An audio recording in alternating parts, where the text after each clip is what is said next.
kita berdoa. Bapa di surga, terima kasih atas pagi ini, atas kesempatan yang kami boleh menyembah-Mu di pagi ini Tuhan. Dan saat ini kami mau belajar tentang kebenaran firman-Mu. Tuhan, kami minta kuasai hamba-Mu sepenuhnya, biarlah Engkau sendiri yang berbicara pagi ini, bukan hamba-Mu. Siapkan semua jemaat-Mu Tuhan untuk mendengar kebenaran daripada-Mu. Kami serahkan seluruhnya di dalam nama Tuhan Yesus Kristus. Amin. Shalom.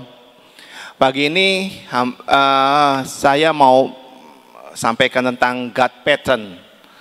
God pattern itu hidup dalam polanya patronnya Tuhan. Hidup dalam pola patronnya Tuhan. Seorang penjahit kalau membuat pakaian pasti setelah mengukur badannya seorang, pasti dia buat pola, patron. Mayo ini penjahit handal, betul nggak Mayo? Bikin pola dulu sebelum bikin baju orang. Terus seorang pemahat patung, kalau mau buat patung yang diinginkan, dia membuat pola dengan ukuran yang patung dia mau buat.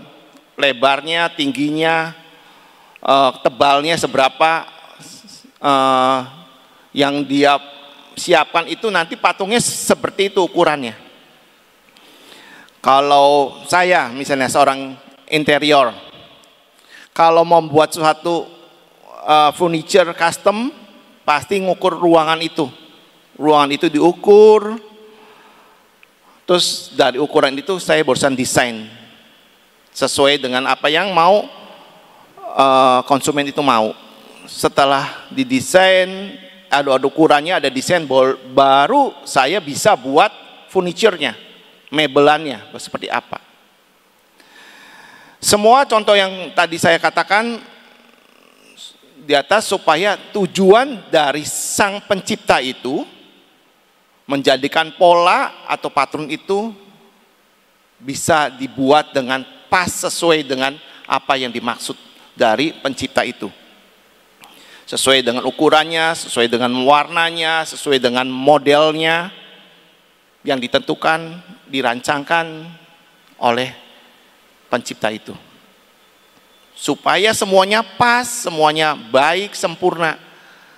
Kalau orang pelukis itu imajinasinya di otak dulu, bosan diturangkan di kanvasnya.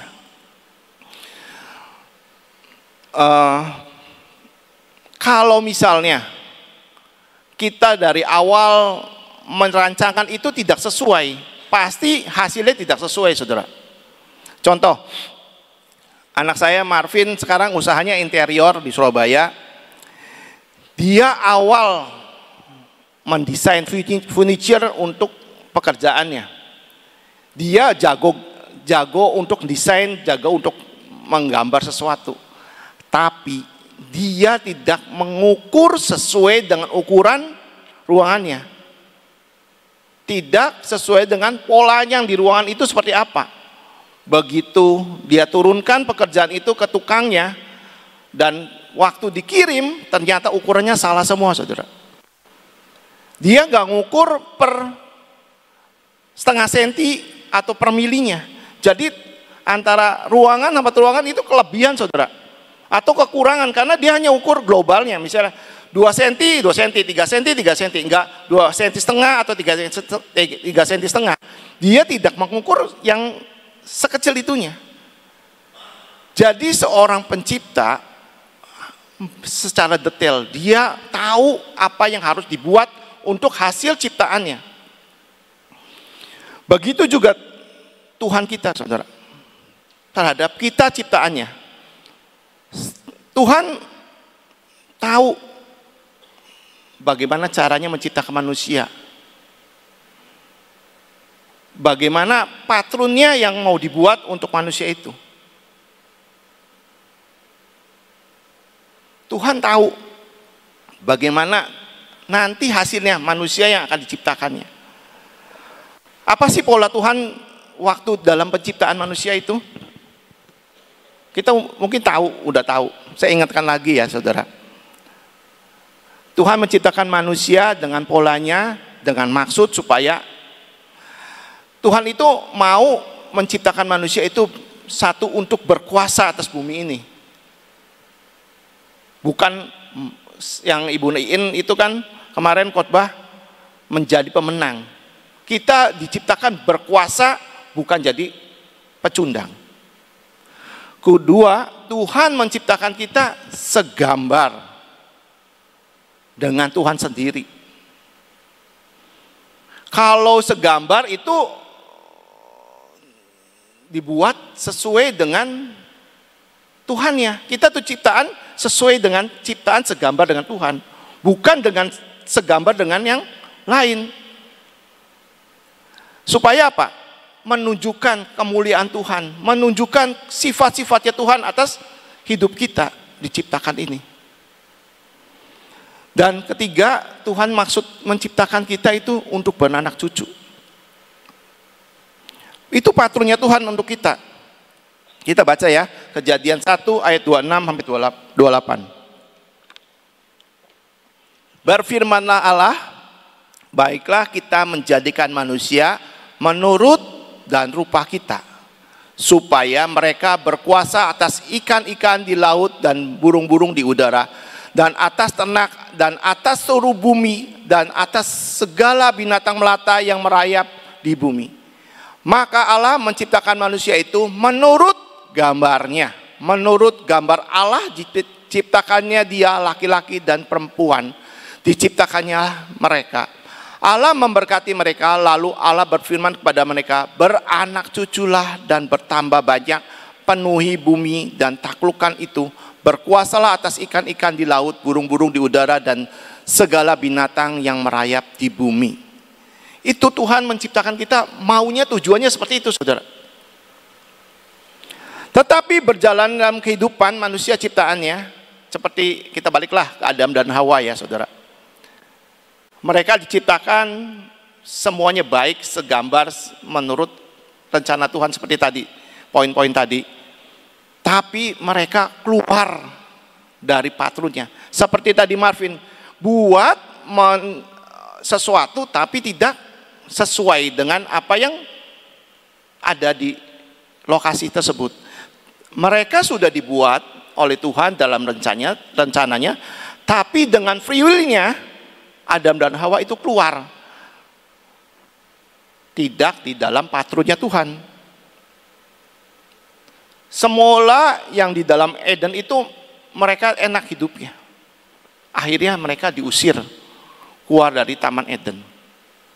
Sebenarnya Eden itu taman yang dalam bahasa Ibrani itu Gan Bi Eden, berarti taman kesukaan, taman kesenangannya Tuhan, tamannya Allah sendiri. Di situ udah Tuhan ciptakan Taman Eden itu untuk mencukupi semua apa yang dibutuhkan manusia, Adam dan Hawa itu.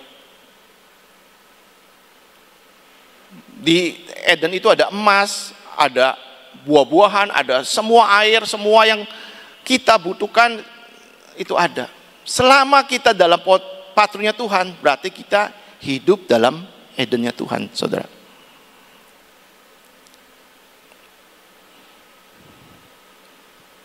Begitu Adam dan Hawa itu keluar dari patronnya Tuhan, apa yang dialami? Dia mengalami kematian rohani, saudara. Yang tadinya di dalam Eden itu, Adam dan Hawa tiap hari ketemu Tuhan, bergaul dengan Tuhan, tinggal bersama dengan Tuhan di dalam hadiratnya. Tapi begitu keluar dari Taman Eden, kematian rohani itu terjadi. Kedua, waktu Adam dan Hawa itu keluar dari patronnya Tuhan, dari Taman Eden itu, dia mengalami kematian jasmani. Dia hidup dalam dunia fana. Adam mengalami kesusahan untuk bekerja. Hawa mengalami kesakitan dalam melahirkan. Mengalami sakit penyakit. Mengalami kematian daging. Begitu kita juga saudara. Kalau kita keluar dari patronnya Tuhan, kita sama dengan Adam dan Hawa. Bisa mengalami kematian rohani, kematian daging. Jadi saudara, jangan keluar dari rencananya Tuhan. Apapun yang saudara saat ini sedang alami, jangan keluar dari patronnya Tuhan. Memang hidup dalam patronnya Tuhan itu tidak sesuai dengan ekspektasinya kita, saudara. Waktu belum bertobat, waktu belum kenal Tuhan, mengikuti Tuhan, sepertinya gampang, nggak ada cobaan, nggak ada apa, sepertinya enak. Tapi begitu kita masuk dalam patronnya Tuhan, kenapa kok Tuhan jadi begini? Banyak pertanyaan, kok saya ikut Tuhan kok seperti ini jadinya? Kenapa ikut Tuhan kok jadi susah seperti ini? Saudara, waktu kita menyerahkan hidup kita kepada Tuhan dalam rencananya, pada saat itu juga Tuhan ambil alih hidup kita. Dia yang merencanakan apapun, sedetail apapun yang akan Tuhan berikan pada kita, sesuai dengan polanya Tuhan, bukan polanya kita dalam hidup. Jadi Tuhan yang mengatur sedetail apapun, karena Dia tahu rancangannya atas kita. Gak mau hidup anaknya ini hasilnya gak baik. Jadi Tuhan sedetail itu. Seperti saya juga, sedetail itu waktu saya merancangkan suatu interior rumah. Sedetail itu saya perhatikan. Saya begitu masuk, ada miring dikit, ngomong ke tukang, Pak itu miring. Kata tukang saya, enggak miring bos, enggak miring, miring. Loh, udah diukur, coba ukur lagi. Waktu diukur kurang 2 mili. Sampai tukang, bos 2 mili aja nggak kelihatan. Saya penciptanya, saya tahu kekurangannya, saya mau hasilnya seperti saya mau. Jadi 2 mili pun dihitung, ayo naikkan, bereskan. Tuhan juga seperti itu dalam hidup kita. Waktu kita dalam polanya Tuhan, Tuhan atur sedetail apapun supaya hasilnya sesuai yang Tuhan mau. Mazmur 94 ayat 11. Bahwa Tuhan mengetahui akan segala kepikiran manusia, bahwa ia itu sia-sialah adanya. Manusia itu nggak bisa apa-apa. Tuhan tahu apa yang dirancanakan manusia. Semuanya sia-sia. Makanya Tuhan ambil alih kalau orang itu mau menyerahkan hidupnya dalam Tuhan. Contoh lagi anak saya, Marvin. Kalau di sini Tuhan mengatakan semuanya sia-sia. Waktu anaknya itu melakukan semua dosa, melakukan apapun, kalau kita di dalam Tuhan, kesia-siaan itu Tuhan ambil, Tuhan tutupi. Karena anak itu mau bertobat dan masuk dalam rencananya lagi. Seperti Marvin begitu. Waktu dia sudah menggambar benar, semuanya baik, tapi caranya dia tidak mengikuti anjuran ayahnya. Dia nanya, Pak, ini buatnya bagaimana? Ini saya ajarkan seperti ini. Kamu harus cari tukang sendiri ya. Jangan dompleng tukang papa atau tukangnya mama. Anak saya coba cari tukang sendiri. Waktu cari tukang, mungkin nggak kebetulan tukangnya kurang baik. Dia tanya lagi, Pak ini kenapa kayak gini? Saya ajarin kayak gini. Akhirnya dia ikutin dan bisa berhasil. Waktu kirim barang ke suatu tempat, ternyata waktu pasang dapur itu keran airnya ketatap sama mebelnya, saudara. Pecah semua, banjir semua, di apartemen itu banjir semua. Dia ngomong, ini bagaimana Pak, rugi semua nanti, bagaimana rusak semua. Saya hanya ngomong, Vin, kamu handle bagaimana cara air itu mati, tidak banjir lagi, dan kamu pel sekering-kering mungkin sampai tidak ada kejadian apapun. Misal sampai ada yang rusak, orang itu nuntut, biar papa yang ganti, nggak usah yang kamu yang ganti, papa yang tanggung jawab. Yang penting kamu bagaimana handle hari itu bisa beres. Karena Marvin tanya ke saya, kalau Marvin lepas dari saya, mungkin kacau balau. Gitu loh. Kita baca Yeremia 29 ayat 11. Bukankah aku sendiri tahu rencana-rencanaku bagimu, bagi kamu. Rencana-rencana itu bukan untuk mencelakakan kamu, tetapi untuk kesejahteraanmu dan untuk memberikan kepadamu masa depan penuh harapan. Tuhan merencanakan bagi kita bukan kecelakaan, tapi untuk kesejahteraan, untuk memberikan kita masa depan. Jadi kalau dalam rencana Tuhan, dalam paturnya Tuhan, yang dapat kesejahteraan dan penuh harapan. Saudara, kita beruntung punya Bapa yang baik. Walaupun kita jatuh bangun dalam dosa, tapi Tuhan, kalau kita mengaku dosa, kita tetap dalam rencananya Tuhan. Seperti tadi Marvin, kalau dia nggak nanya-tanya papanya, dia keluar dalam rencana yang sudah saya ajarkan kepada Marvin, pasti kacau balau. Dan Marvin tidak punya jaminan bahwa nanti kalau rusak, bagaimana tuntutan dari orang, siapa yang tanggung jawab. Itu kalau keluar dari rencana yang nggak tanya saya gitu loh. Begitu dia tanya, saya take over. Seperti Bapak juga. Begitu saudara-saudara itu berdosa, dia take over. Manusia itu tidak mungkin lepas dari dosa. Dia take over dalam kesalahannya. Dia memberikan nyawa anaknya yang tunggal itu, saudara, untuk keselamatan jiwa kita. Bapak itu memberikan darahnya. Ada nggak sih seorang bapak memberikan, ngorbanin anaknya? Nggak ada, kecuali bapak kita. Memberikan nyawanya untuk keselamatan kita. Darahnya itu menembus dosa kita. Memindahkan kita dari kerajaan yang gelap itu ke terang, saudara. Supaya kita kembali kepada pola dan rencananya Tuhan. Kembali pada patternnya Tuhan. Dengan pengampunannya, supaya kita sadar, supaya kita bertobat, supaya kita kembali dalam rancangan awal Tuhan itu. Tidak keluar dalam rencananya. Karena tujuan Tuhan itu untuk menyelamatkan dosa-dosa kita. Kolose 1 ayat 13 sampai 14. Maka ialah yang sudah melepaskan kita dari kuasa gelap dan memindahkan kita dari kerajaan anaknya yang dikasihinya.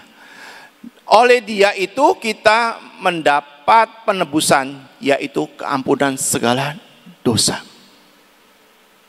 Tuhan sudah melepaskan waktu kita bertobat, menyerahkan hidup kita dalam rencana Tuhan, dalam pengikutan kita dalam Tuhan. Kita meminta ampun, Tuhan sudah pindahkan kita dari kuasa gelap ke terang dengan pengampunan dosa. Waktu kita mengampun dosa, saudara. Hidup kita bukan milik kita lagi saat ini, tapi milik Yesus yang sudah bayar lunas. Kita dibayar di kerajaan gelap, bayar, pindah ke kerajaan terang. Supaya kita tetap diselamatkan. Supaya kita kembali ke rencana Bapa yang awal, segambar serupa dengan Tuhan. Saudara, dalam polanya Tuhan itu, mari saudara, ayo kita mencontoh apa yang Tuhan lakukan.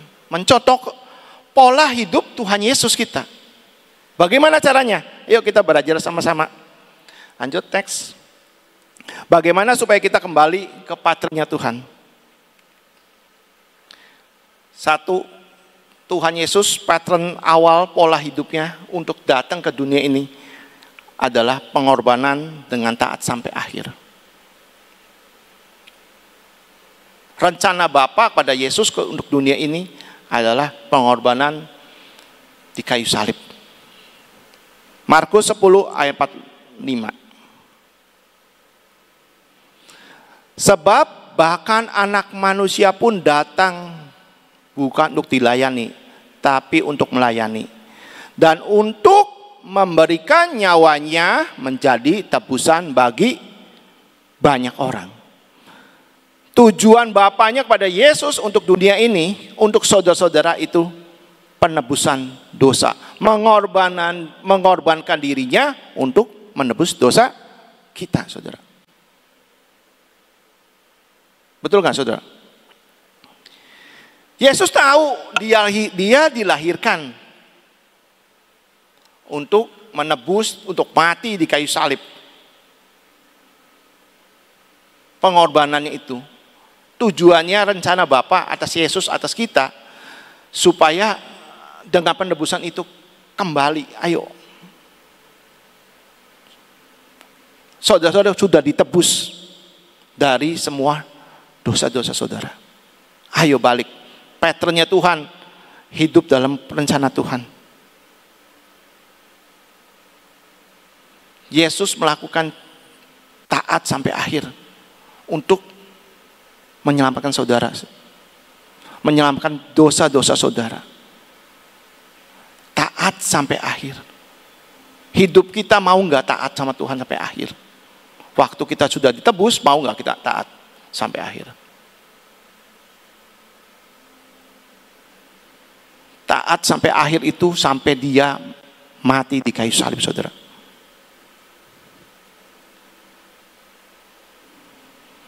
Yesus bisa nggak taat, bisa menolak, tapi dia nggak mau, saudara. Yesus malah di Getsemani doa terakhir itu dia ngomong, biar kehendakmu yang jadi Bapak, bukan kehendakku. Ketaatannya itu, pengorbanannya itu demi saudara-saudara, supaya masuk tetap dalam rencananya Tuhan. Dan Tuhan Yesus tidak menyesali, walaupun dia mati di kayu salib, dia tidak menyesali apa yang diperbuat demi keselamatan saudara-saudara. Roma 11 ayat 29. Sebab Allah tidak menyesali kasih karunia dan panggilannya. Yesus enggak di sini tidak menyesali kasih karunia dan panggilannya. Untuk hidup segambar dengan Tuhan dari pengorbanan ini, saudara. Maukah kita rela? Kita juga rela berkorban atas hidup kita untuk melaksanakan setiap yang Tuhan tugaskan dalam firman-Nya, saudara. Setiap hari baca Alkitab, kita tahu apa yang Tuhan mau, kita tahu rencana Tuhan di Alkitab atas hidup kita. Maukah kita melakukan, jadi pelaku firman yang benar? Maukah kita menyangkal diri? Maukah kita memikul salib bersama Yesus supaya taat sampai garis akhir? Kita baca Matius 16 ayat 24. Lalu Yesus berkata kepada murid-muridnya, setiap orang yang mau mengikuti aku, ia harus menyangkal diri, memikul salibnya dan mengikuti aku. Kalau mau mengikuti Yesus, mengikuti pola hidup Yesus, sangkal dirimu. Pikul salib kebenaran firman itu, melakukan. Supaya saudara-saudara kembali dalam rencana Tuhan. Yang kedua, bagaimana hidup dalam pola Tuhan? Next, itu kasih. Pola hidup Yesus atas dunia ini adalah kasih. Yesus mengajarkan ada dua hukum kasih itu. Kasihnya Allah, Kasihanilah sesamamu. Dunia mengatakan benci musuhmu, tapi Yesus katakan kasihilah musuhmu. Berdoalah bagi yang menganiaya kamu. Jadi enggak mudah saudara untuk melakukan itu.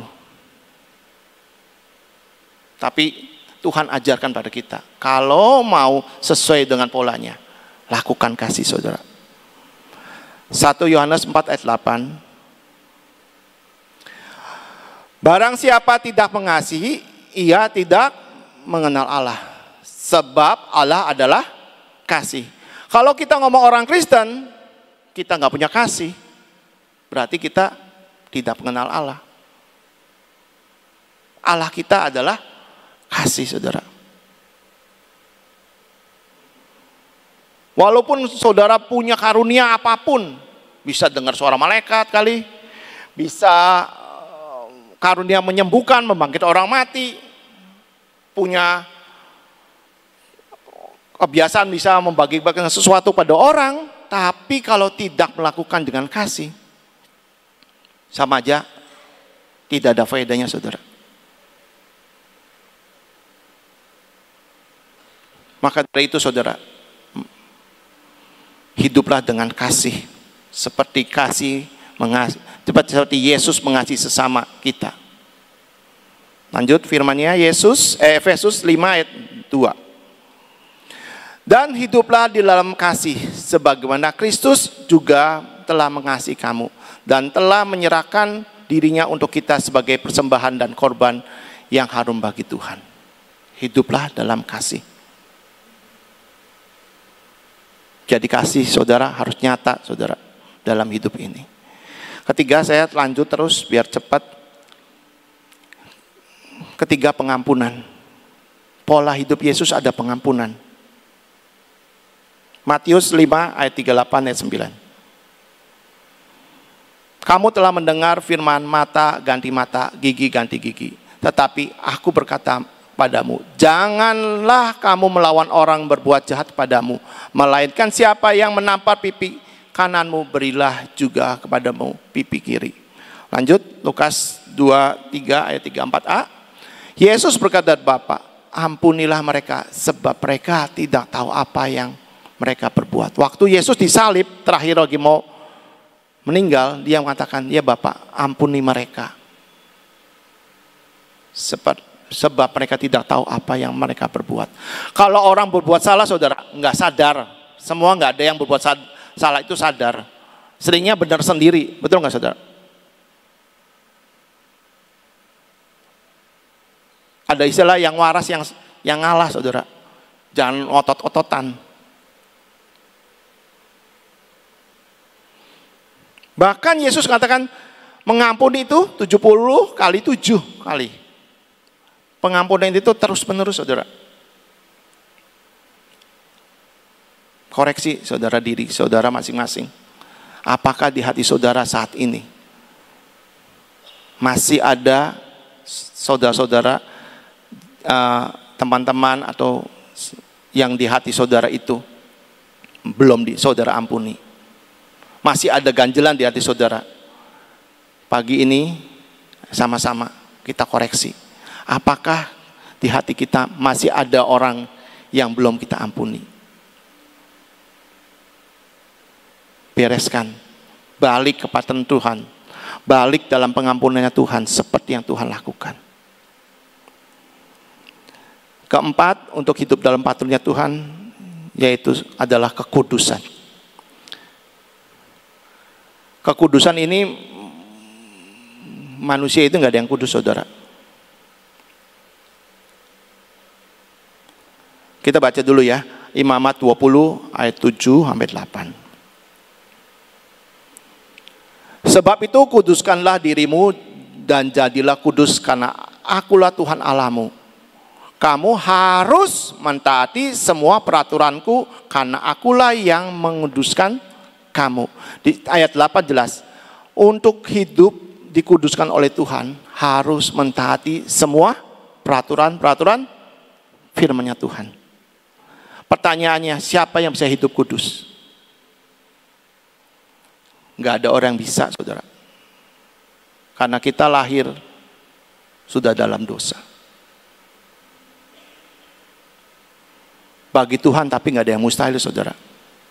Tapi harus ada usaha dalam hidup kita sendiri. Bukan tahu udah dosa, ya dosa aja terus. Nggak, bukan gitu, saudara. Kalau memang nggak bisa, udah tahu nggak bisa hidup dalam kudus, ya seharusnya kita berusaha untuk menghindari yang tidak kudus, saudara. Kalau kita hidup dalam dosa terus, tahu nggak kudus, ya udah dosa aja lah terus. Nggak ada yang bisa hidup dalam kudusannya, nggak akan bisa.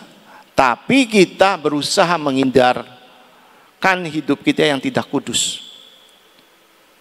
Kuncinya untuk hidup kudus itulah sadar akan dosa. Sadar akan dosa. Alarmnya ada Roh Kudus, saudara. Roh Kudus ini pasti tahu. Begitu kita langsung melakukan dosa, ada getaran di hati kecil, saudara. Itu alarm dari Roh Kudus bahwa kita harus sadar akan dosa. Kalau manusia itu pasti jatuh dalam dosa, tapi jangan tinggal dalam dosa, saudara. Orang jatuh, terpleset, pasti berusaha bangun lagi untuk bangkit. Betul nggak, saudara? Kalau jatuh masa diam aja, nggak mungkin. Pasti orang itu berusaha untuk bangkit. Kalau saudara jatuh dalam got yang kotor, bau, apa saudara diam aja di got itu? Enggak. Pasti berusaha keluar dari got itu, pulang mandi bersih lagi, dibersihkan sampai sebersih-bersihnya. Itu bedanya jatuh. Orang jatuh tuh harus kayak gitu. Kalian saudara-saudara jatuh dalam dosa, bangkit, datang ke Tuhan, minta ampun, minta dibersihkan oleh darah Yesus. Tapi kalau orang yang tinggal di dalam dosa, udah tahu masuk ke got yang bau, tetap aja hidup dalam kebauan itu, kekotoran itu. Jangan tinggal dalam dosa. Bangkit, saudara, minta ampun. Dan di ayat 8 itu, hidup mentaati peraturan, berarti tinggal di dalam firman. Belajar tiap hari hidup mendengar firman Tuhan, mendengar, membaca, supaya kita tahu apa yang harus kita lakukan. Hidup di dalam kebenaran firman, dan dalam itu, kebenaran firman itu kita dikuduskan oleh Tuhan. Mazmur 19 ayat 9. Bagaimana seorang anak muda dapat menjaga agar hidupnya tetap bersih? Dengan membaca firman-Mu dan mengikuti petunjuk-petunjuknya. Jadi kalau untuk hidup dalam kekudusan, harus membaca firman, harus mengikuti petunjuk-petunjuknya. Yang kelima, yang terakhir, pola Tuhan adalah menjadi hamba. Filipi 2 ayat 5-7. Hendaklah kamu dalam hidupmu bersama menaruh pikiran dan perasaan yang terdapat juga dalam Kristus. Walaupun dalam rupanya Allah tidak menganggap kesetaraan dengan Allah itu sebagai milik yang harus dipertahankan. Yesus datang bukan untuk jadi raja. Tuhan Yesus datang menjadi hamba saudara, untuk melayani saudara. Menjadi hamba itu harus sepikiran, seperasaan dengan majikannya, saudara. Coba saudara punya pembantu di rumah, disuruh A melakukan B, suruh B melakukan C, itu enggak sepikiran dan seperasaan dengan majikannya, pasti dikeluarin, saudara. Kalau kita mau jadi hamba, ikuti apa yang di hati Tuhan Yesus, apa yang di pikiran Kristus untuk mengasihi, melayani sesamanya, menjadi hamba.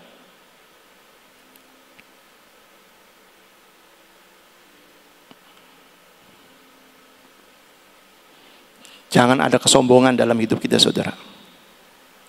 Kitalah budaknya Tuhan, kita hambanya Tuhan, kita milik Tuhan, bukan milik siapa-siapa. Enggak ada yang harus dibanggakan dalam hidup kita. kita harus belajar merendahkan diri. Poin-poin yang 5 ini saudara, pengorbanan, kasih, pengampunan, kudus, menjadi hamba. Itulah pola patternnya Yesus yang harus kita lakukan. Ayat terakhir, 1 Yohanes 2 ayat 6. Barang siapa mengatakan bahwa ia ada di dalam dia, di dalam Yesus, ia wajib hidup sama seperti Kristus. Jika saudara-saudara mengatakan saudara orang Kristen, percaya pada Yesus, saudara wajib.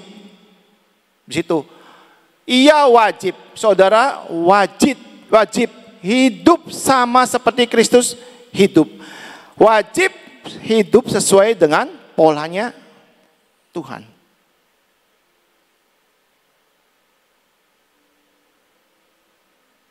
Saudara, kesimpulan dari semuanya, maukah saudara mengikuti teladannya Yesus untuk mulai dari hari ini dan seterusnya ikuti patternnya Tuhan. Tuhan memberkati. Saudara, kalau seseorang ini mau membuat sesuatu pakaian tadi yang sudah dikasih tahu sama Harry, pasti akan mencari seorang desainer atau penjahit yang sungguh-sungguh menurut kita pas, dan itu penjahit yang bisa membuat segala sesuatu yang terbaik buat kita. Betul nggak? Nah, penjahit yang terkenal itu kalau kita lihat, dengar-dengar dari orang-orang, oh ini penjahitnya benar-benar dan sebagainya, ya. Saudara, kita itu punya pencipta yang luar biasa, ya. Manusia bisa salah, tapi kalau namanya patternnya Tuhan, polanya Tuhan itu nggak pernah salah dalam hidup saudara. Jadi ada 5 hal tadi, belajar kita koreksi diri. Yuk balik pada posisi yang sebenarnya. Supaya apa? Supaya kita hidup dalam polanya Tuhan, ya. Saya mau sampaikan, besok tetap ada persekutuan, karena beberapa saudara yang ini mau Cynthia, ada persekutuan enggak? Ada. Kebaktian tetap ada, besok ada kebaktian jam 6 tetap ada, dan juga paginya juga ada PW. Jadi ada PW tetap, ada kebaktian tetap, ya. Buat saudara-saudara dari luar kota, saya juga berdoa supaya saudara itu bisa ambil bagian. Yuk, ya kalau mau makan malam, makannya jam 8, jam 9 saja. Jadi kita bisa persekutuan terlebih dahulu. Isi segala sesuatu dalam hidup saudara, supaya kita itu mendapatkan makanan jasmani dan rohani, ya. Hal yang kedua, kita tetap harus berdoa untuk kota kita dan sekitarnya, daerah Jawa Barat ini. Disebabkan karena kita tidak tahu, curah hujan kita tidak tahu, tsunami kita tidak tahu, tapi kita harus berjaga-jaga supaya kita terus berdoa. Apapun yang Tuhan izinkan terjadi di kota kita, atau di kota dimanapun saudara berada, karena megatrust itu akan kejadiannya tiba-tiba, ya. Nggak pernah diprediksi, tiba-tiba, ya. Jadi kita harus tahu, harus waspada, banyak berdoa, supaya tepat ada apapun yang terjadi, saudara diluputkan, ya. Yuk kita berdoa saat ini. Terima kasih Tuhan untuk firman-Mu, terima kasih buat penyembahan pujian hari ini. Terima kasih atas perlindungan-Mu. Kalau sampai dengan saat ini kami ada, itu semua karena anugerah-Mu. Bapak, saat ini kami mau bersatu hati, kami tetap mau berdoa untuk keadaan cuaca saat ini, untuk segala suatu rencana megatrust, untuk segala sesuatu banjir yang terjadi. Tuhan, kami minta dalam nama-Mu, Engkau tahu Tuhan keadaan kami, keadaan rumah kami, keadaan seluruh kegiatan kami Tuhan. Inilah yang menjadi doa kami. Apapun yang terjadi dan yang Kau izinkan, buatlah Tuhan semua secara minimal, sehingga kami tidak mengalami yang dinamakan kebanjiran terlalu berat Tuhan. Biar kami boleh mengatasi akan segala sesuatu yang harus kami alami. Buat kami Kau berikan kuasa untuk mengatasinya. Terima kasih untuk semua dan semuanya ya Tuhan Yesus. Kami saat ini juga datang di hadapan-Mu. Masa-masa saat ini banyak sekali libur yang cukup panjang. Dimanapun juga Engkau tempatkan kami, dimanapun juga kami berada, buat perlindungan-Mu tidak pernah undur dari kami. Bapak, saat ini juga kami berdoa untuk bangsa dan negara kami. Kami berdoa Tuhan untuk Bapak Presiden Prabowo. Kami juga berdoa untuk Wakil Presiden Gibran. Kami juga berdoa untuk seluruh pimpinan kepala daerah di 38 provinsi. Kami minta anugerah-Mu buat mereka kerja dengan benar Tuhan. Buat mereka bertanggung jawab untuk segala sesuatu yang dibebankan di atas pundak mereka. Buat mereka takut kepadamu. Engkau lepaskan mereka daripada kepentingan diri sendiri. Engkau lepaskan Tuhan mereka-mereka ini dari hanya untuk mengambil keuntungan diri sendiri. Tuhan, kami berdoa saat ini buat mereka tanggung jawab. Semua dilakukan demi untuk rakyat banyak di daerah-daerah yang dipimpinnya. Berikan hikmat, marifat, kebijaksanaan buat Bapak Presiden dan Wakil Presiden Tuhan. Buat mereka boleh sederap selangkah, buat mereka boleh sehati, buat mereka unity untuk bersama-sama melakukan bagiannya seperti yang Engkau mau. Terima kasih untuk kasih setiamu. Bapak, saat ini juga kami datang, kami mau berdoa buat PW setiap pagi, buat persekutuan yang diadakan setiap hari Selasa. Bapak, kami minta Engkau hadir di tengah-tengah kami setiap kali. Kami berdoa buat taman yang Kau anugerahkan buat kami. Biarlah terus Engkau melakukan perkara-perkara yang ajaib di taman ini Tuhan. Setiap orang yang datang mereka bisa merasakan hadirnya Engkau. Setiap yang datang mereka boleh melihat dan tercelik matanya bahwa dulu, sekarang, dan selamanya mujizat-Mu tetap berlaku. Terima kasih untuk kasih setiamu. Kami percaya anugerah-Mu sangat besar atas kami. Dan hari ini kami minta Tuhan, berikan daya tahan tubuh kepada kami yang baru, kekuatan yang baru, kesehatan yang baru. Biar kami kuat sehat dalam menjalani segala kehidupan kami. Kami berdoa saat ini, Engkau yang akan mengambil alih Tuhan, take over akan segala sesuatu yang ada dalam hidup kami, persoalan kami. Biarlah Kau selalu buka jalan Tuhan, karena Engkau adalah jalan. Terima kasih untuk semuanya. Dan saat ini kami datang di hadapan-Mu ya Tuhan. Biarlah kami tetap ada dalam posisi yang berkenan di hati-Mu. Terima kasih untuk semuanya. Kami mau mempersembahkan hidup kami dalam nama Tuhan Yesus. Mari saudara kita bangkit berdiri. Yuk kita akan sama-sama pengurapan pada pagi hari ini. Kita mengurapi akan hidup kami supaya anugerah Tuhan, kuasa ilahi memenuhi dan berada di atas hidup kami. Bapak, ini minyak urapan. Ini minyak keajaiban. Ini minyak supranatural.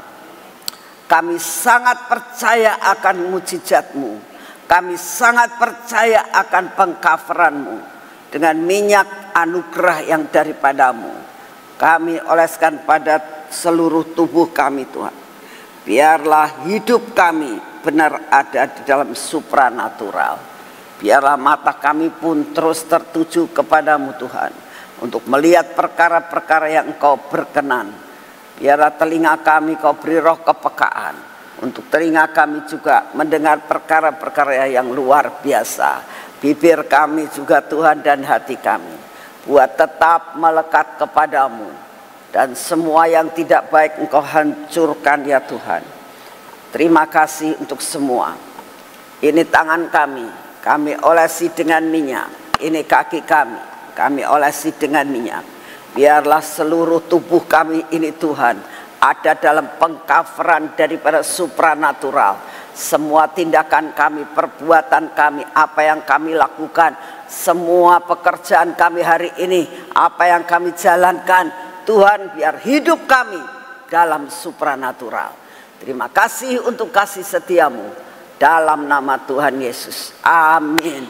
Selamat pagi, Tuhan memberkati saudara semuanya.